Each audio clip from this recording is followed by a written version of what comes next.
esses são dias realmente onde estamos sendo todos esticados. A minha perspectiva hoje é uma palavra bastante séria acerca de como existe uma solução divina para cada problema na história, parecido com aquele que nós estamos vivendo hoje. Os historiadores mostram isso, como episódios e momentos da história foram decisivos. Entenda que o tempo não é nem cíclico, nem linear. Ele é espiralado, ele vai vivendo ciclos que vão seguindo para um objetivo. A história é inteligente, ela se move com um objetivo. O cordeiro é digno de abrir o livro, desatar seus selos e levar a história para onde ela tem que estar. Entenda? Nada está fora do controle, existe alguém no trono. A grande variável de toda essa crise que nós estamos vivendo é a perspectiva de que Jesus está no trono e Ele tem as chaves da história, Ele é digno de abrir o livro e desatar seus selos. Quando nós falamos de Will Durant, o historiador, ele diz que uma civilização não é destruída por fora, até que ela seja consumida por dentro. Os valores, ou falta de valores, vai fazer com que uma civilização venha a sucumbir. Ele é citado naquele filme fantástico do Mel Gibson, Apocalipto. Eu acredito que todos deveriam ter uma experiência de imersão cultural, já que aquela sociedade se demonizou. Ela perdeu sua ternura, sua compostura, e então os mais fortes consumiam os mais fracos, violavam suas mulheres, faziam dos seus filhos escravos e sacrificavam os homens aos deuses do paganismo. Isso aconteceu com os cananeus, quando Deus disse que a terra estava vomitando os seus moradores da terra, já que eles tinham praticado coisas horríveis. E a história mostra que eles sacrificavam seus filhos a Moloque, eles viviam com práticas de feitiçaria, e o que você pensar de horrível que uma sociedade pudesse praticar, aquela civilização dos cananeus faziam. Então Deus disse para Josué entrar na terra e ocupá-la. Dentro do entendimento antropológico é um pouco difícil explicar como que uma sociedade assim deveria ser parada, já que se ela não fosse parada, ela iria destruir tudo à sua volta como um vírus. Como um vírus. Quando nós vamos até Rodney Stark ou Edward Gibbon, eles vão falar sobre a perspectiva de como o Império Romano cai, declina, sucumbe diante da sua ausência de valores, ou pela própria Revolução Cristã, que fez derreter todas as mentiras que existiam, que foram fundamentadas pela força das armas, ou pelo engano, ou pela mentira, pelo relativismo moral, pelo estupro, pelo assédio, pelo aborto, e por todas as práticas pagãs dos deuses que eles adoravam.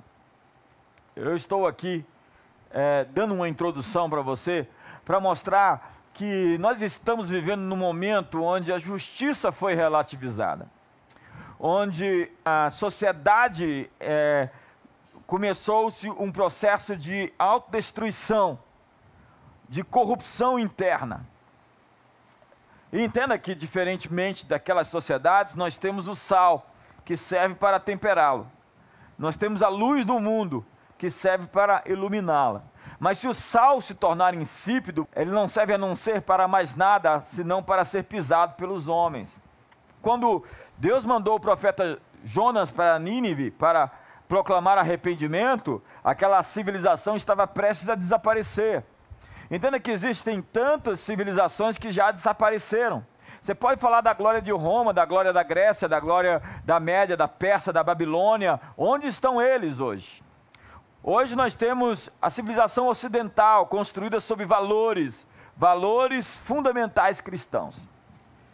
No século VII a.C., um profeta chamado Abacuque falava acerca de algo similar a tudo isso que eu estou discorrendo.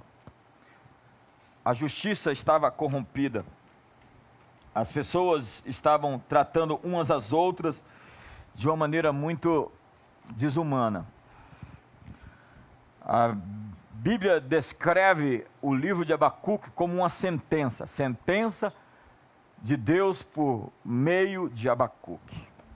Abacuque era contemporâneo de Jeremias, e ele se preocupava com a relutância de Deus em julgar tudo aquilo que estava acontecendo naquele momento histórico, e ficava inquirindo, questionando, arguindo, perguntando: até quando? Até quando? E ele gritava injustiça, litígio, violência. Ele tinha em si uma verdadeira ladainha, uma murmuração constante, reclamações, queixas. Ele era um poço de lamentos e estava profundamente consternado. O profeta era o quartel da amargura, a torre da queixa e do lamento, o arauto do desencanto e do desespero, o muro das lamentações. E o texto diz: até quando, Senhor? Esse até quando tem um grau tão pesado. Quando um profeta entra nesse nível de amargurar-se pelas condições em que ele vive, externas, pelas conjunturas, contingências, ele começa a se tornar uma pessoa perigosa. Pessoas que se movem no mundo espiritual, que têm acesso a informações e também opera com palavras de destino, que ficam marcadas por esse grau de amargura, eles estão num ponto muito perigoso da sua jornada. Eles podem se perder, e se perdendo, podem fazer outros se perderem. E ele diz: até quando, Senhor, clamarei eu e tu não escutarás? É uma reclamação. Gritar-te-ei violência e não salvarás, porque me mostras a iniquidade e me fazes ver a opressão. Pois a destruição e a violência estão diante de mim, há contendas e o litígio se suscita. Por essa causa, a lei se afrouxa e a justiça nunca se manifesta. Porque o perverso cerca o justo e a justiça é torcida. Na mente daquele profeta, há perguntas que não querem calar. Entenda que eu comecei falando sobre civilizações que perderam sua ternura, sua humanidade, sua compostura, e se tornaram indecentes, injustas, uma sociedade de exploração, onde o mais fraco sempre era vencido pelo mais forte. Não era a verdade, a justiça, valores que guiavam as decisões dos que julgavam, mas sim o poder, a força. Entenda que o Império Romano era um império de ferro. Então ele conquistava aquilo que ele queria pela força. É como se alguém tivesse mais força que você e pudesse entrar na sua casa e tomar o que é seu, e ele não ser punido por causa disso. É como que alguém que estivesse legislando como um deputado ou um senador, ou como um juiz da Suprema Corte, e pudesse decidir, não com base da verdade e da justiça, mas com base daquilo que lhe era interessante ideologicamente, politicamente ou financeiramente. Ou seja, a verdade não estava acima do poder do dinheiro, a verdade não estava acima da força da coerção, da coação ou do interesse político. Essa é uma introdução, fica aí, não saia daí. E a mensagem de Abacuque, ela vem de encontro ao coração de Deus, que o responde. Eu estou para fazer algo, no verso 5, tão terrível, tão espantoso, tão maravilhoso, que se você não for testemunha ocular, você pode duvidar. O apóstolo Paulo, no capítulo 13 de Atos, no verso 41, vai dizer que isso é o Evangelho. Mas historicamente, naquele momento específico, era a invasão da Babilônia sobre o povo de Israel. Entenda mais uma vez, uma civilização estava sob júdice, estava sob julgamento.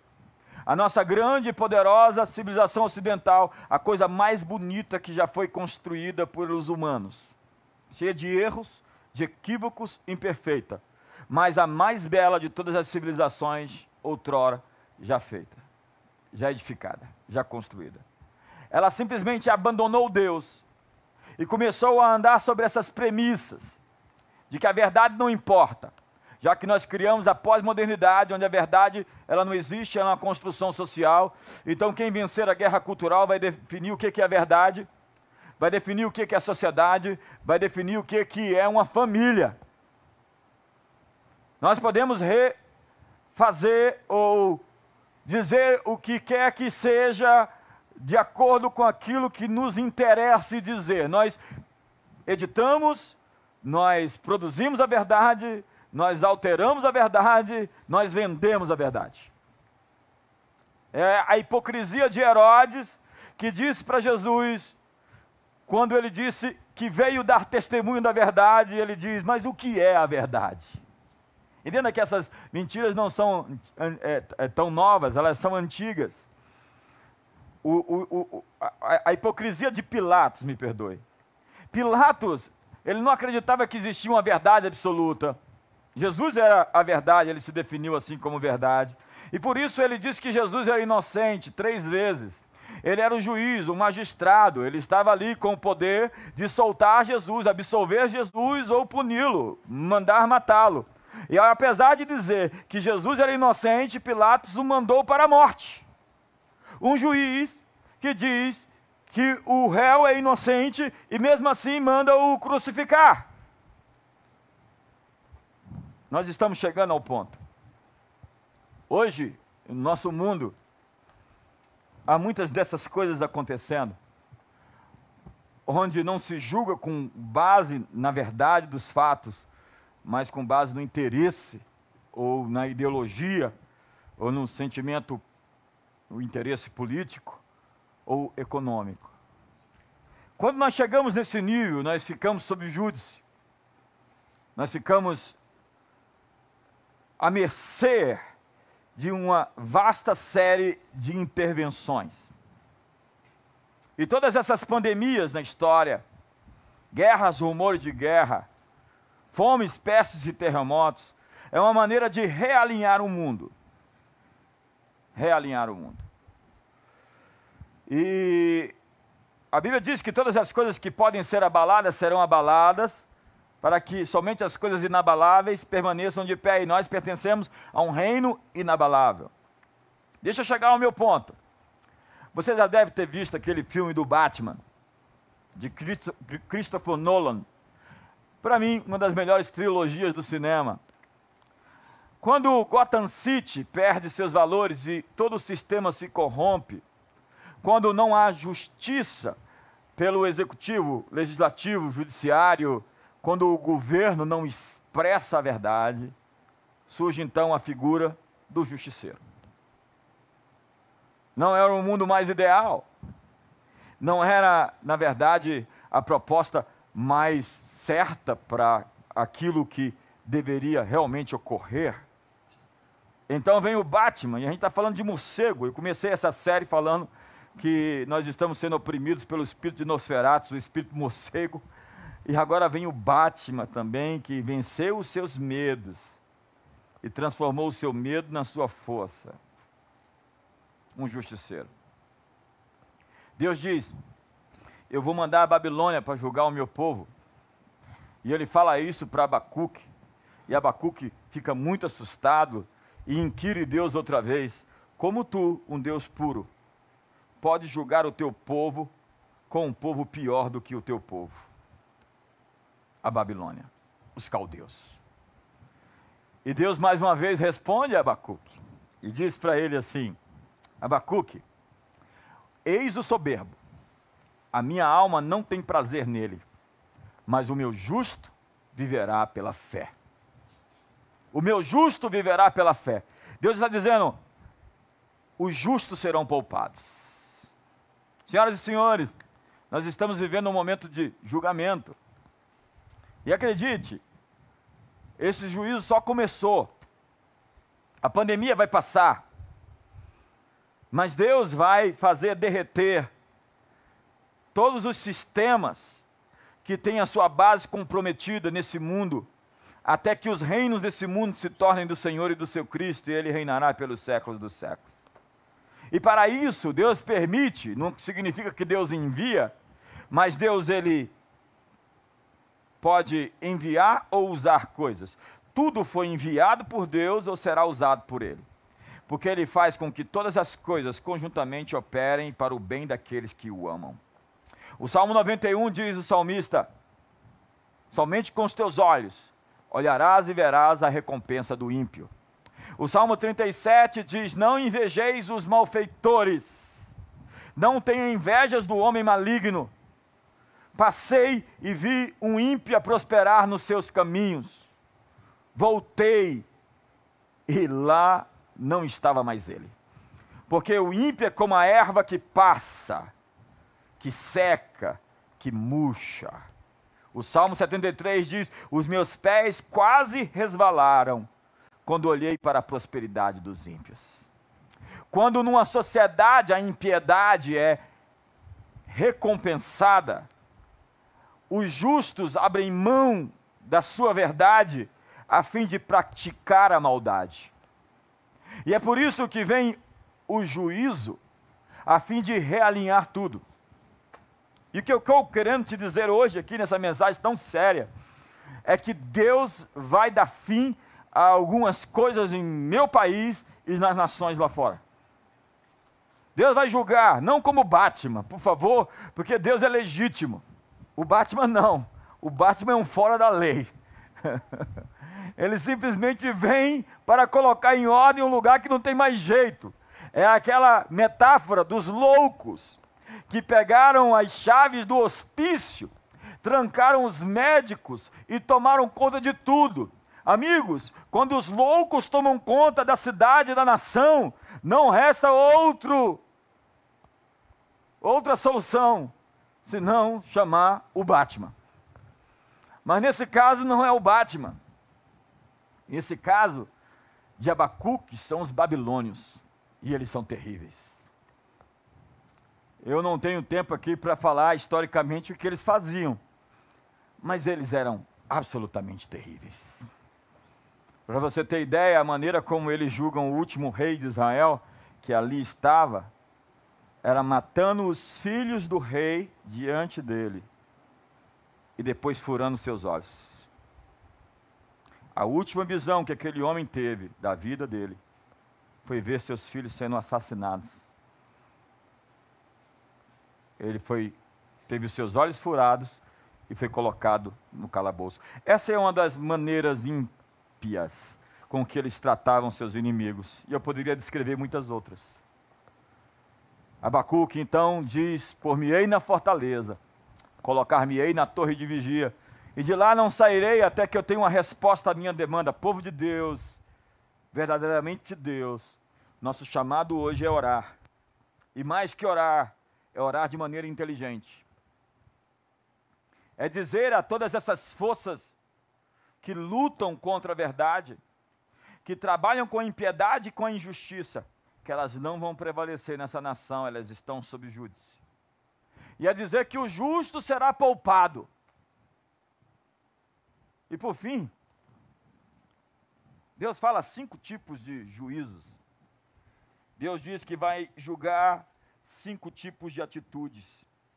E que não é por fim, eu acho que você vai ter que me esperar um pouco mais para eu chegar na reta final dessa mensagem. Deus diz assim: ai dos agiotas gananciosos. É o primeiro juízo, porque de repente eles despojarão a ti. Ai dos corruptos e corruptores. Ei, nesse Brasil, viver de corrupção, ser corrupto ou corromper os outros, não vai dar certo. Essa é a palavra profética.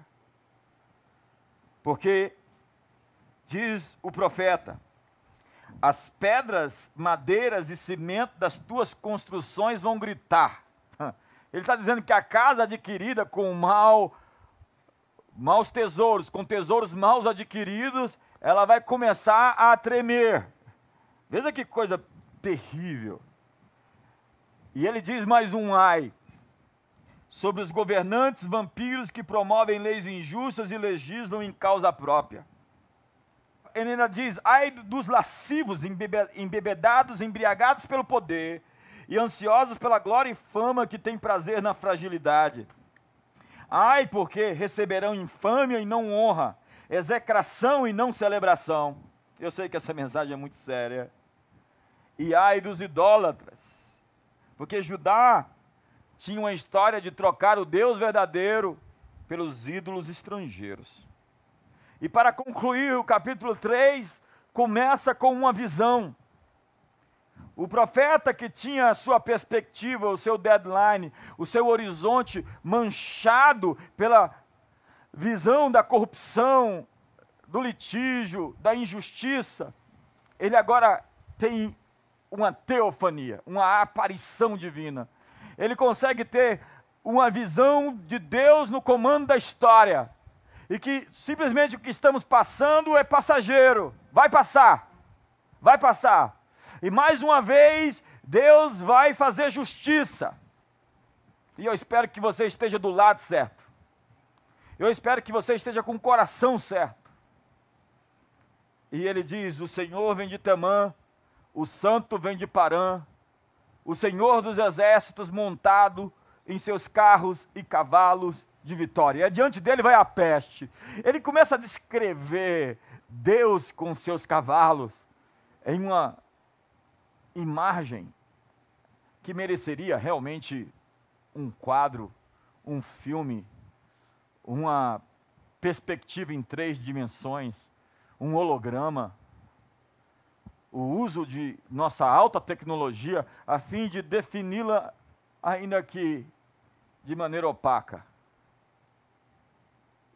E depois dessa visão, Abacuque diz: ainda que a figueira não floresça e não haja fruto na vide, o produto da oliveira minta, e os rebanhos sejam arrebatados do aprisco, todavia, entretanto, mas, porém, contudo, eu tenho uma adversativa: nada disso vai me fazer parar de adorar a Deus.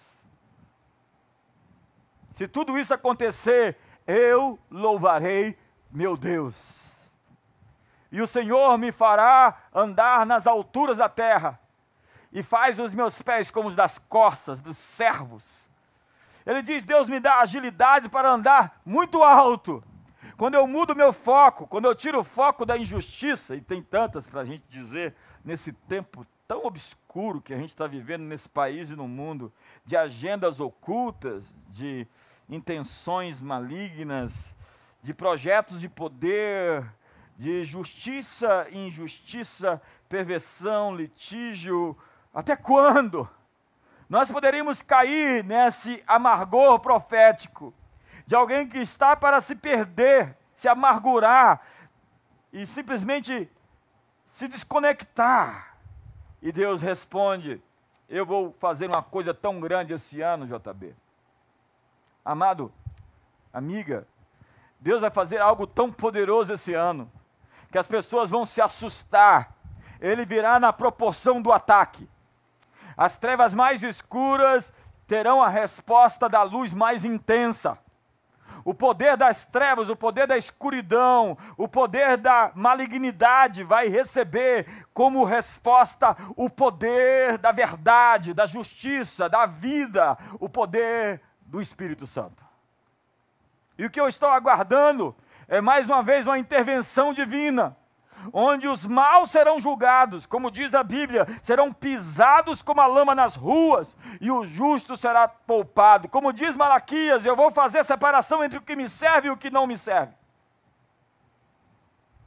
E nesse momento, é hora de a gente se tornar o Batman, não como um justiceiro, mas como alguém que venceu o seu medo e transformou o seu medo na sua força. Não como alguém que vai fazer justiça nas suas próprias mãos, mas vai dizer que existe um Deus do céu que faz justiça e que é um fogo consumidor. E aquilo que o homem semeia, ele vai colher, e nós não vamos contemporizar com isso. A igreja é a voz profética, inclusive para chamar o juízo. Herodes não quis dar glória a Deus. E a Bíblia diz que ele sofreu um infarto fulminante. A história diz.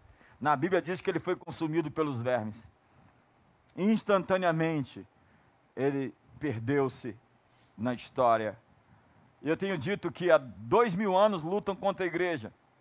E nós estamos aqui, senhoras, senhores. Herodes e todos os Césares, as mais variadas perseguições, não conseguiram deter o avanço do reino de Deus. Não existe uma instituição tão antiga como a igreja. São 2000 anos. E acredite, nós temos a chancela de quem as portas do inferno não prevalecerão. Portanto, se erga hoje. E como o profeta Abacuque, mude a sua visão, mude a sua perspectiva, mude o seu olhar, mude o panorama. O ímpio será punido. Se ele não se converter dos seus maus caminhos, se ele não fizer uma curva, inevitavelmente ele se encontrará com o seu próprio pecado, porque o pecado encontra aquele que o pratica. É um encontro que faz muito mal àquele que anda inveteradamente no erro. Então a minha mensagem de hoje é para te dizer que o juízo está chegando sobre os maus e o livramento sobre os bons. E mais uma vez eu espero que você esteja do lado certo. Não se deixe se corromper no seu coração por todas as notícias ruins. Não se deixe o seu coração amargurar. Não fique como Abacuque no capítulo 1, começando daquele jeito. Entenda que ele tem uma visão e termina de um outro jeito. Aquele que gritava até quando, termina dizendo, eu te louvarei. Não importa o que será o amanhã, eu te darei louvores. Eu te honrarei. Por quê? Porque depois disso tudo, o Senhor vai fazer meus pés correrem rápido. E eu termino dizendo essas duas coisas para você. Por favor. Eu termino dizendo para você que Deus vai te fazer correr rápido. E Deus vai te fazer correr alto. Você vai correr rápido e você vai correr alto. O Senhor faz os meus pés como os dos servos, das corças. E me faz andar altaneiradamente. Que assim seja sobre todos vocês. Não esquecendo que Deus tem uma balança nas mãos. E quando os juízes falham em julgar, o veredito é do Senhor. Existe uma última instância. E nós hoje invocamos essa instância. Hoje nós dizemos, venha o reino de Deus. Venha justiça, alegria, paz, gozo no Espírito Santo. Venha sobre o Brasil a mão do Todo-Poderoso. Nós não queremos ver nossa sociedade ser destruída, como outrora foram destruídas tantas no passado. Porque hoje existe luz e sal. Lembra de Sodoma? Se tiverem 10, Ló, eu não vou destruir a cidade. Não haviam 10. Deus teve que tirar Ló e a sua família, porque não haviam justos. Há 7.000 que não dobraram seus joelhos. Há milhares nesse país que estão dizendo sim ao reino de Deus e que vão rejeitar o império das trevas. Vão rejeitar a negociação, a relativização da verdade ou da justiça. E não vão comer na mesa dos poste-ídolos. Não vão negociar seus princípios. E vão afirmar que a verdade de Deus vai prevalecer sobre o engano de Satanás. Minha oração agora é muito séria. E eu gostaria que você fechasse seus olhos comigo. Pai, um dia, em Atos dos Apóstolos, Ananias e Safira mentiram para o Espírito Santo. Eles caíram mortos instantaneamente. Um dia, Paulo cegou o mágico que queria impedir a pregação do evangelho ao procônsul Sérgio Paulo. Um dia, sentenças e juízos foram liberados contra aqueles que estavam atrapalhando o movimento da história, conforme determinado pelo Cordeiro. E todas essas pragas, e todos esses cálices da ira, todas essas trombetas, todos esses juízos, é para colocar os teus inimigos por estrado dos teus pés. Hoje, Senhor, a minha oração é: dá oportunidade de arrependimento para cada pessoa que exerce influência, poder e autoridade nesse país se arrepender. Visita-os essa noite. A mulher de Pilatos sonhou e avisou o marido: não te metas com esse justo. Pilatos teve a oportunidade de se arrepender, e diz a história que ele lavou as mãos e 6 anos depois se suicidou.